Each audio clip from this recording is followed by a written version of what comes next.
కింద పడిపోబోతున్న లక్ష్మిని మిత్ర పట్టుకుంటాడు. క్షమించండి, చూసుకోకుండా స్లిప్ అయ్యాను అని చెప్పి లక్ష్మి అంటూ ఉంటే, ఇట్స్ ఓకే, చూసుకొని నడవండి అని చెప్పి మిత్ర అంటూ ఉంటాడు. తర్వాత లక్ష్మి అక్కడి నుండి వెళ్ళిపోబోతూ ఉంటే ఇక అప్పుడు మిత్ర లక్ష్మిని ఆపుతూ ఎక్స్క్యూజ్ మీ అని చెప్పి పిలుస్తూ ఉంటాడు. కొంపదీసి మిత్ర గారు నన్ను గుర్తుపట్టేశారా ఏంటి అని చెప్పి లక్ష్మి కంగారు పడిపోతూ ఉంటుంది.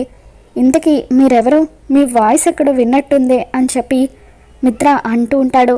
ఇక అప్పుడు మనీషా, మిత్ర తనని నేనే రమ్మన్నాను, దగ్గరలో నా ఫ్రెండ్ ఫంక్షన్ ఉంది, దానికోసం మెహందీ పెట్టడానికి డిజైన్స్ తీసుకొని తనని రమ్మని నేను చెప్పాను అని మనీషా అంటూ ఉంటే, అవునా, ఓకే అని చెప్పి మిత్ర అక్కడి నుండి వెళ్ళిపోతూ ఉంటాడు. ఇక లక్ష్మి బాధగా అక్కడి నుండి బయలుదేరి ఇంటికి వెళ్తూ ఉంటుంది. మరోవైపు జున్ను కోపంగా ఇంట్లో నుండి బయటకు వచ్చేస్తూ ఉంటే అప్పుడు లక్కీ మిత్రతో, డాడ్ నేను నీతో మాట్లాడను, నీ వల్ల నా ఫ్రెండ్ హర్ట్ అయ్యాడు అని చెప్పి అంటూ ఉంటుంది.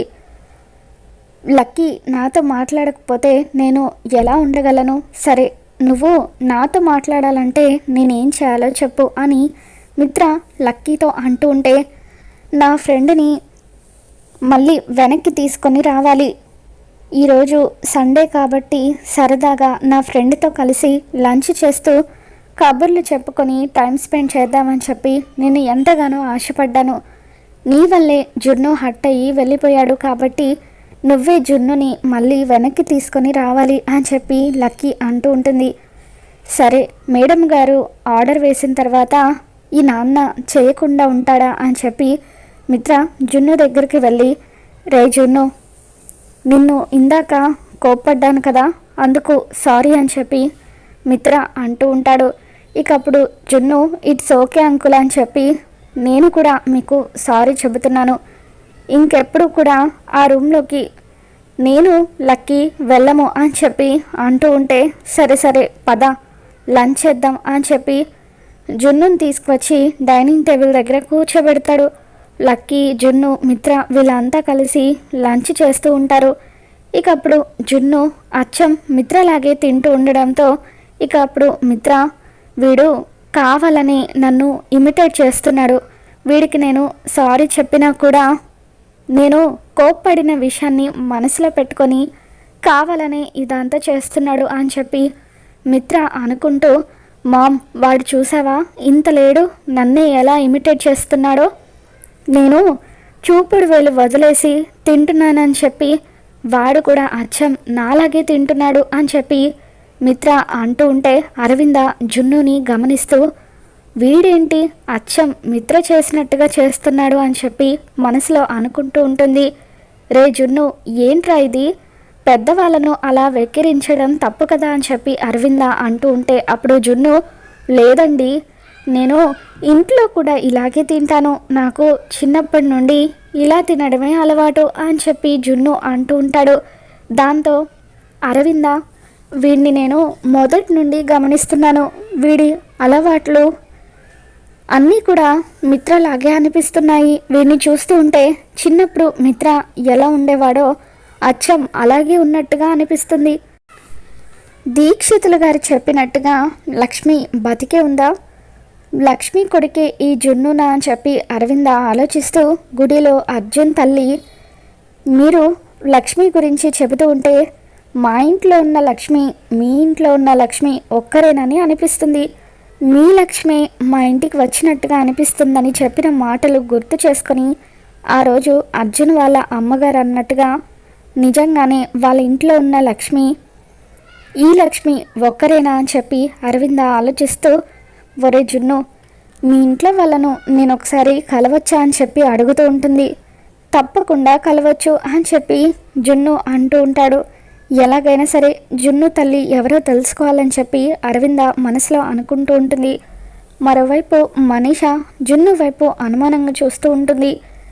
ఇదేంటి, వీడు అచ్చం మిత్ర చేసినట్టుగా చేస్తున్నాడు, ఆ రోజు భాస్కర్ డమ్మీ చెల్లెలకి డెలివరీ అయినప్పుడు ముందుగా పాప పుట్టింది, ఆ తర్వాత బాబు పుట్టాడు, కొంప తీసి వీడే వాడా, వీళ్ళిద్దరూ లక్ష్మీ పిల్లల, అంటే లక్ష్మికి కవల పిల్లలు పుట్టుంటారా అని చెప్పి మనీష ఆలోచిస్తూ ఉంటుంది. ఇక భోజనాలు పూర్తయిన తర్వాత దేవి అని మనీషతో ఏంటి మనీష ఏం ఆలోచిస్తున్నావు అని చెప్పి అంటూ ఉంటే, ఆంటీ ఆ జున్నుగాడిని మీరు గమనించారా? అచ్చం వాడు చేసే చేష్టలన్నీ మిత్ర చేసినట్టుగానే అనిపిస్తున్నాయి. వీడు మిత్ర కొడుకేమోనని నాకు అనుమానంగా ఉందాంటీ అని చెప్పి మనీష అంటూ ఉంటే, ఏంటి మనీష నువ్వు అనేది? అసలు జున్నుగాడికి మిత్రకు ఏం సంబంధం?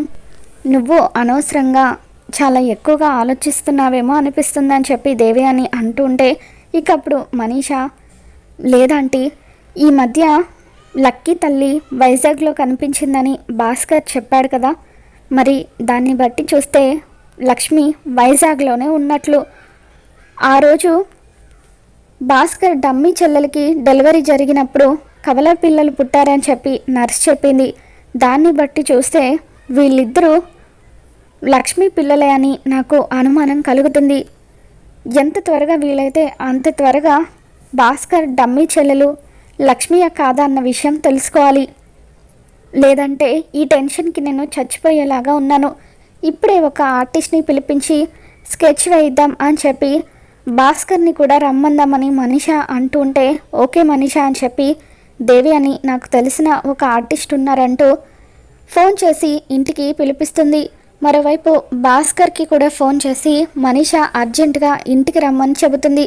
ఇక భాస్కర్ మిత్ర ఇంటికి వచ్చిన తర్వాత గార్డెన్లో అందరూ కూడా ఒక చోట కూర్చొని ఉంటారు. భాస్కర్, లక్కీ తల్లి ఫోటో నీ దగ్గర లేదని అంటున్నావు కాబట్టి నువ్వు చెప్పే పోలికల్ని బట్టి ఈ ఆర్టిస్ట్ చేత స్కెచ్ వేయిద్దాం. అప్పుడు లక్కీ కన్నతల్లి ఎలా ఉంటుందో మాకు కూడా తెలుస్తుంది కదా అని చెప్పి మనీష దేవి అని ఇద్దరు కూడా భాస్కర్కి చెబుతూ ఉంటారు. సరేనండి అని చెప్పి భాస్కర్ వచ్చిన ఆర్టిస్ట్కి లక్ష్మీ పోలికల్ని చెబుతూ ఉంటే, ఆ ఆర్టిస్ట్ లక్ష్మీ పోలికల్ని డ్రాయింగ్ వేస్తూ ఉంటాడు. ఇక డ్రాయింగ్ వేయడం పూర్తయిన తర్వాత అది లక్ష్మీ డ్రాయింగ్ కావడంతో మనీషా దేవి అని ఇద్దరు ఒక్కసారిగా షాక్ అవుతూ ఉంటారు. మనీష ఆ డ్రాయింగ్ని చేత్తో పట్టుకొని చూస్తూ, నేను గెస్ చేసింది నిజమే, భాస్కర్ డమ్మీ చెల్లెలు మరెవరో కాదు లక్ష్మి. అంటే మిత్ర కన్న కూతుర్ని దత్తత తీసుకొని ప్రాణంగా పెంచుకుంటున్నాడనమాట. లక్కీకి తనకు ఏ సంబంధం లేదని మిత్ర అనుకుంటున్నప్పుడే తనని ఇంత బాగా చూసుకుంటున్నాడు. అటువంటిది లక్కీ నిజంగా తన కన్న కూతురు అన్న విషయం మిత్రకు తెలిస్తే ఇక జన్మలో నన్ను పెళ్లి చేసుకోడు అని చెప్పి మనీష ఆలోచిస్తూ ఉంటుంది. ఇక గాలికి ఆ డ్రాయింగ్ అలా ఎగురుతూ వెళ్ళిపోతూ ఉంటే మనీష ఎక్కడ ఆ డ్రాయింగ్ని ఇంట్లో వాళ్ళు ఎవరైనా చూసేస్తారేమోనని చెప్పి చాలా కంగారు పడిపోతూ ఉంటుంది.